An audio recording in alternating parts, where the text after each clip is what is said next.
صلی اللہ علی محمد صلی اللہ علیہ وسلم۔ اعوذ باللہ السمیع العلیم من الشیطان الرجیم، بسم اللہ الرحمن الرحیم، والصلاة والسلام علی رسولہ الکریم۔ بخاری شریف باب مواقیت الصلاۃ، اور آج ہم پڑھیں گے عشاء کی نماز کے وقت کے بارے میں۔ باب ذکر العشاء والعتمۃ ومن رآہ واسعا، کہ نماز عشاء کو عشاء اور عتمہ کے ناموں کے ساتھ ذکر کرنے کا بیان، اور جنہوں نے اس میں توسیع اختیار کی ہے ان کے استدلال کا بیان، کہ بھئی دونوں کہا جا سکتے ہیں، عشاء بھی کہا جا سکتا ہے اور عتمہ بھی کہا جا سکتا ہے۔ آج کی حدیث بھی ہماری بڑی دلچسپ حدیث ہے، اور حدیث سے پہلے جو اقوال لائے ہیں امام بخاری بہت سارے صحابہ کے، وہ بھی بڑے دلچسپ اقوال ہیں کہ عشاء اور عتمہ کے بارے میں نبی کریم صلی اللہ علیہ وسلم کا جو طریقہ تھا وہ کیا تھا، عشاء کہتے تھے یا عتمہ کہتے تھے۔ تو یہ ہم پیچھے بات پڑھ چکے ہیں کہ ہمارے ہاں بھی جو اوقات ہیں نمازوں کے اپنی زبان کے اندر وہ مختلف رہے ہیں، جیسے ظہر کو پیشی، اور پنجاب میں عصر کو دیگر، اور مغرب کو شام، اور عشاء کو کیا کہتے تھے، کفتاں۔ اور یہ جو اردو میں بھی خفتین کا لفظ استعمال کیا ہے بعض لوگوں نے عشاء کے لیے، تو یہ جو مقامی الفاظ ہیں۔ اور ویسے بھی دیکھیں ہم نماز کہتے ہیں، تو نماز تو نہیں ہے، اصل میں تو صلاۃ ہے لفظ۔ تو اس طرح کی جو گنجائشیں ہیں وہ موجود ہیں، لیکن نمازوں کے جو اوقات ہیں ان کا ہمیں خیال رکھنا چاہیے اور ان کو بر وقت پڑھنا چاہیے۔ تو عشاء کی نماز کے مختلف ناموں کے بارے میں یہ حدیث ہے، اور وقت عشاء کا ذکر بھی آئے گا۔ تو اقوال جو لائے ہیں امام بخاری فرماتے ہیں، قال ابو ہریرہ فرماتے ہیں عن النبی صلی اللہ علیہ وسلم، نبی کریم صلی اللہ علیہ وسلم سے، اثقل الصلاۃ علی المنافقین العشاء والفجر، کہ منافقوں پر سب سے بھاری نماز عشاء اور فجر کی نماز ہے۔ وقال، اور فرمایا، لو یعلمون ما فی العتمۃ والفجر، کہ کاش یہ لوگ جانتے، یا اگر ان لوگوں کو معلوم ہوتا کہ عتمہ اور فجر کی نماز کی کتنی فضیلت ہے۔ نبی کریم صلی اللہ علیہ وسلم کے دو اقوال کا ذکر کر رہے ہیں۔ ایک میں آپ صلی اللہ علیہ وسلم نے لفظ عشاء استعمال کیا ہے کہ منافقوں پر عشاء اور فجر دو نمازیں بھاری ہیں، اور دوسری جگہ پہ فرمایا کہ یہ جان لیتے کہ ما فی العتمۃ والفجر، وہاں پہ عتمہ کا لفظ استعمال کیا ہے۔ وقال ابو عبداللہ یعنی امام بخاری رحمۃ اللہ علیہ فرماتے ہیں، والاختیار، اور بہتر یہ ہے، ان یقول العشاء، کہ عتمہ کی بجائے عشاء بولا جائے، لقولہ تعالیٰ، کیونکہ اللہ تعالیٰ نے فرمایا ومن بعد صلاۃ العشاء، یہ سورہ نور کے اندر جو آیت آئی ہے، جو کہا گیا نا کہ یہ اوقات جو تمہارے لیے اورات نساء ہیں کہ جن میں تمہیں اپنی جو ستر ہیں ان کی حفاظت کرنی ہے خاص طور پہ، تو وہ من بعد صلاۃ العشاء کا لفظ آیا ہے کہ جس میں تمہیں اپنے یعنی پردے کا خیال رکھنا ہے، کہ بچے تمہارے اجازت لے کے آئیں، یہ اس آیت کا ذکر ہے۔ تو وہ من بعد صلاۃ العشاء، عشاء کا لفظ اللہ تعالیٰ نے استعمال کیا ہے، اس لیے ہمیں بھی عشاء کا لفظ استعمال کرنا چاہیے عتمہ کی بجائے۔ وَيُذْكَرُ عَنْ ابی موسیٰ، اور ابی موسیٰ سے یہ ذکر کیا گیا ہے، قال، فرماتے ہیں، كُنَّا نَتَوَابُ النَّبِيُّ صلی اللہ علیہ وسلم عند صلاۃ العشاء فعاتم بها۔ اچھا اب دیکھیں اس میں دونوں لفظ آگے، کہتے ہیں کہ ہم باری باری آتے تھے نبی کریم صلی اللہ علیہ وسلم کے پاس عشاء پڑھنے، اور یہ بھی ہم بہت پہلے پڑھ چکے ہیں، باب الایمان کے اندر غالباً ہم نے پڑھا تھا کہ حضرت عمر رضی اللہ تعالیٰ عنہ اور ان کے دوسرے ساتھی جو کہ وہ دونوں بھی باری باری آتے تھے، اور ایک دن ایک کا کہ نبی کریم صلی اللہ علیہ وسلم کے محفل میں بیٹھتے، سارے حکام سن کے جاتے، دوسرے ساتھی جو تھے وہ بازار میں جا کے یعنی اپنی تجارت یا کام وغیرہ کرتے، اور دوسرے دن دوسرے آ جاتے، وہ سیکھتے، اور پھر جو سیکھ کے گیا ہوتا تھا وہ جا کے دوسرے کو سکھاتا تھا۔ یعنی انہوں نے ساتھ ساتھ اپنی تجارتیں اور اپنے کام بھی اس طرح سے جاری رکھے، اور دین کا علم بھی جاری رکھا۔ تو ابی موسیٰ اشعری رضی اللہ تعالیٰ عنہ بھی کہتے ہیں کہ ہم باری باری آتے تھے، یعنی دوسرے صحابین کے ساتھ کوئی ہوں گے، عند صلاۃ العشاء فعتم بها، تو نبی کریم صلی اللہ علیہ وسلم کے پاس صلاۃ عشاء میں آتے تھے، اور آپ نے عتمہ کا مطلب اس کو دیر سے پڑھا۔ اچھا لفظ عتمہ جو ہے یہ ہے کہ یہ ٹرم استعمال کرتے تھے بدو، اپنی اونٹنی کا دودھ جب وہ دیر سے نکالتے تھے، بہت رات کو دودھ نکالتے تھے، یہ ان کی اونٹنیوں سے دودھ نکالنے کا وقت تھا جس کو وہ عتمہ کہتے تھے۔ اور اس میں یہ علماء نے لکھا ہے کہ مغرب کے وقت اصل میں وہ دودھ نکالا کرتے تھے اور تھوڑا سا چھوڑ دیتے تھے رات گئے کے لیے، اور جو رات کو دیر سے نکالتے تھے اسے وہ عتمہ کہتے تھے، یعنی رات جب تھوڑی ہو جائے، دیر ہو جائے، تو اس وقت کو وہ عتمہ کہتے تھے، اور جب بالکل شروع کا وقت ہوتا تھا وہ مغرب ہوتا تھا۔ تو حضرت ابو موسیٰ یہ کہہ رہے ہیں کہ ہم باری باری آتے تھے، اور نبی کریم صلی اللہ علیہ وسلم نے عشاء کی نماز تاریکی میں پڑھی یعنی دیر سے پڑھی۔ وقال ابن عباس عائشہ تو ابن عباس اور عائشہ رضی اللہ تعالیٰ عنہ فرماتی ہیں اعتم النبی صلی اللہ علیہ وسلم بالعشاء، دونوں لفظ آگئے کہ نبی کریم صلی اللہ علیہ وسلم نے دیر سے ادا کی عشاء کی نماز۔ وقال بعضهم، اور بعض کہتے ہیں عائشہ حضرت عائشہ رضی اللہ تعالیٰ عنہ نے فرمایا اعتم النبی صلی اللہ علیہ وسلم بالعتمۃ، کہ نبی کریم صلی اللہ علیہ وسلم نے عتمہ کی نماز دیر سے پڑھی، ٹھیک ہے۔ وقال جابر، اور جابر بن عبداللہ رضی اللہ تعالیٰ عنہ کہتے ہیں کان النبی صلی اللہ علیہ وسلم یصلی العشاء، کہ نبی کریم صلی اللہ علیہ وسلم نے عشاء کی نماز پڑھی۔ وقال ابو برزہ، اور ابو برزہ کہتے ہیں کان النبی صلی اللہ علیہ وسلم یؤخر العشاء، کہ نبی کریم صلی اللہ علیہ وسلم نے عشاء کی نماز تاخیر سے پڑھی۔ وقال انس، حضرت انس فرماتے ہیں اخر النبی صلی اللہ علیہ وسلم العشاء الآخرہ، کہ نبی کریم صلی اللہ علیہ وسلم نے عشاء کی نماز کو آخر تک مؤخر کیا۔ وقال ابن عمر و ابو ایوب ابن عباس، یہ تینوں صحابہ جو فرماتے ہیں صلی النبی صلی اللہ علیہ وسلم المغرب والعشاء، کہ نبی کریم صلی اللہ علیہ وسلم نے مغرب اور عشاء کی نمازیں پڑھیں، یعنی یہاں پہ عشاء کا لفظ جو ہے عشاء کے نام سے ہی بولا گیا ہے۔ تو مطلب یہ ہے کہ اس باب میں نبی کریم صلی اللہ علیہ وسلم اور آپ کے صحابہ رضوان اللہ مجمعین نے عشاء کا تذکرہ بھی کیا ہے اور عتمہ کا تذکرہ بھی کیا ہے، یعنی عشاء کی نماز پر نبی کریم صلی اللہ علیہ وسلم کے ہاں عتمہ کا اطلاق بھی جائز ہے اور عشاء بھی کہا جا سکتا ہے۔ تو مطلب یہ ہے کہ عشاء کی نماز کو عشاء کہا جائے اور مغرب کو مغرب کہا جائے، لیکن عشاء کو عتمہ بھی کہہ سکتے ہیں۔ اور جو چیز ہمیں پتہ چلے کہ عشاء اور فجر کی نماز میں اس کی جو اہمیت اور اس کا ثواب ہے، اور ابو ہریرہ رضی اللہ تعالیٰ عنہ کی حدیث جو یہاں پہ نبی کریم صلی اللہ علیہ وسلم کی طرف سے انہوں نے بیان کی ہے کہ منافقین پر عشاء اور فجر کی نمازیں بھاری ہوتی تھیں۔ اچھا، مسئلہ یہ تھا کہ ظہر اور عصر کی نماز تو ہوتی تھی دن کی روشنی میں،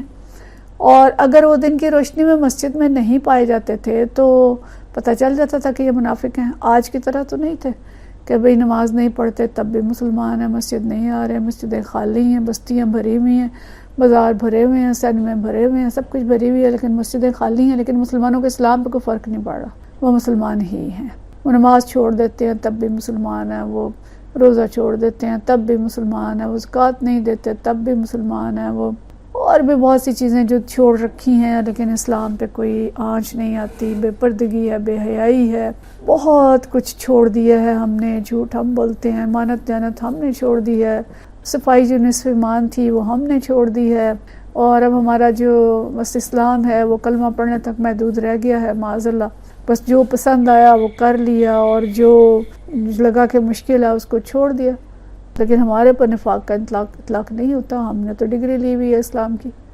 لیکن وہ دور وہ تھا جب اسلام اپنے حقیقی معنی میں اسلام سمجھا جاتا تھا، اور منافق بھی ڈرتے تھے کہ ان کا نفاق جو ہے وہ کھل نہ جائے،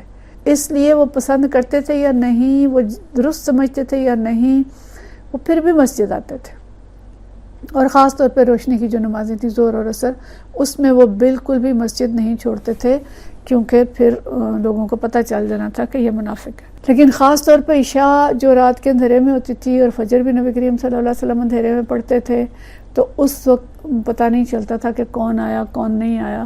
اور اس وقت وہ آرام سے یہ دو نمازیں جو ہیں وہ چھوڑ دیتے تھے۔ تو اس لیے یہ اگر وہ آتے بھی تھے تو بڑی مجبوری سے آتے تھے، اس وقت ان کو اٹھنا بھی مشکل لگ رہا ہوتا تھا، اللہ کی رضا تو مقصود ہی نہیں تھی، اس لیے نبی کریم صلی اللہ علیہ وسلم نے فرمایا کہ یہ دو نمازیں منافقین پر بھاری ہیں۔ اور ابھی بھی ہمارے ہاں جو مساجد کی کیفیت ہے کہ اگر دن کی نمازوں میں 2 یا 4 صفیں ہوتی ہیں تو فجر میں 1 صف بھی پوری نہیں ہوتی۔ ہماری اکثریت کا حال کیا ہے؟ تو نبی کریم صلی اللہ علیہ وسلم فرماتے ہیں کہ لو یعلمون ما فی العتمۃ والفجر،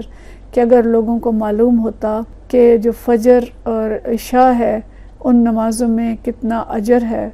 تو ایک جو اس حدیث کے، یعنی یہ تو حدیث کا ایک جز ہے، اس کا اگلا حصہ جو ہے وہ یہ ہے کہ لوگ باجماعت نماز پڑھتے اگرچہ وہ گھٹنوں کے بل گھسٹتے ہوئے آتے، یعنی اگر انہیں پتہ چلتا کہ اس نماز کا اتنا اجر ہے تو وہ گھسٹتے ہوئے آتے اور یہ دونوں نمازیں آ کے باجماعت ادا کرتے۔ تو بہت زیادہ فکر مندی کی بات ہے کہ ہماری جو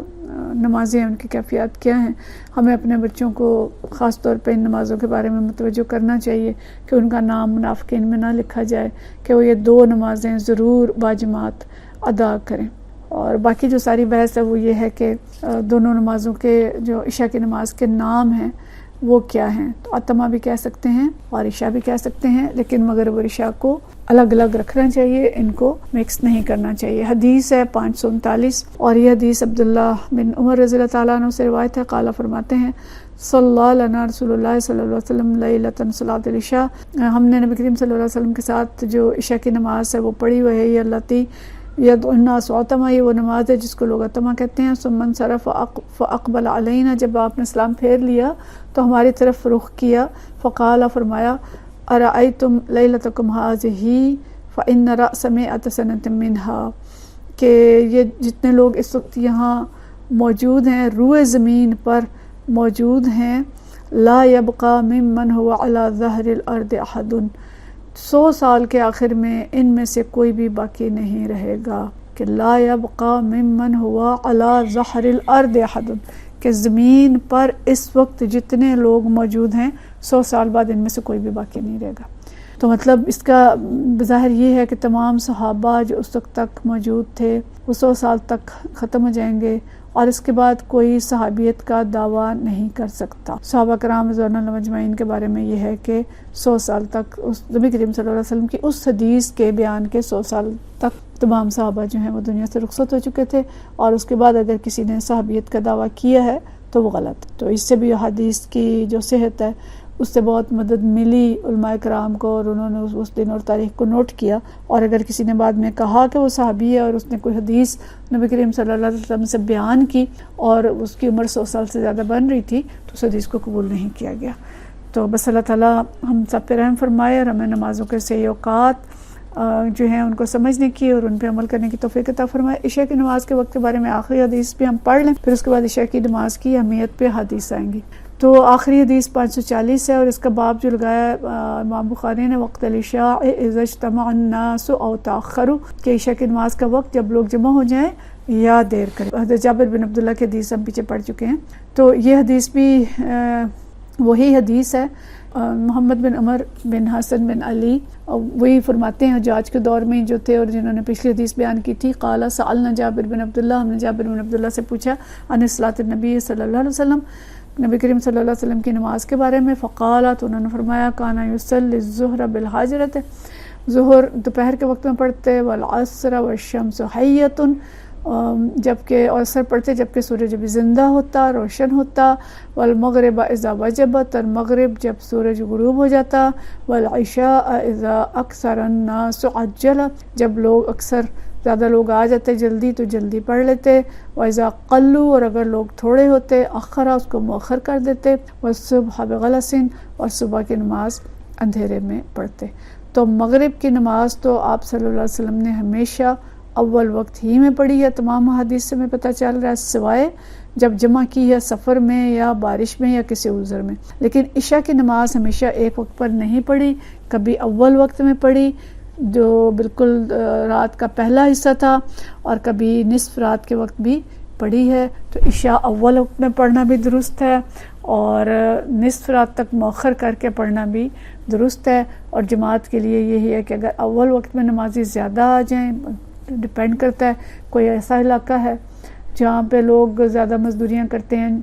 تھک کے جلدی پڑھنا چاہتے ہیں تو جلدی پڑھ لی جائے. کوئی ایسی جگہ ہے جہاں پہ لوگ دیر سے آتے ہیں، دکانیں دیر سے بند ہوتی ہیں، وہ دیر سے آ کے آسانی سے پڑھ سکتے ہیں تو وہاں پہ دیر سے پڑھ لی جائے. مساجد کے اندر اس چیز کی گنجائش ہونی چاہیے کہ جو بھی وقت لوگوں کے لیے آسان ہو عشاء کے لیے، اس وقت میں عشاء کی نماز پڑھی جائے. اس کے لیے کوئی ہارڈ اینڈ فاسٹ رول ایسا نہ رکھا جائے کہ لوگوں کی نمازیں جو ہیں وہ قضا ہو جائیں، بلکہ اوقات جو ہیں وہ لوگوں کی سہولت کے لحاظ سے عشاء کے طے کر لیے جائیں اور اسی کے مطابق نماز پڑھی جائے تاکہ زیادہ سے زیادہ لوگ نماز میں شامل ہو سکیں. وآخر دعوانا ان الحمدللہ رب العالمین.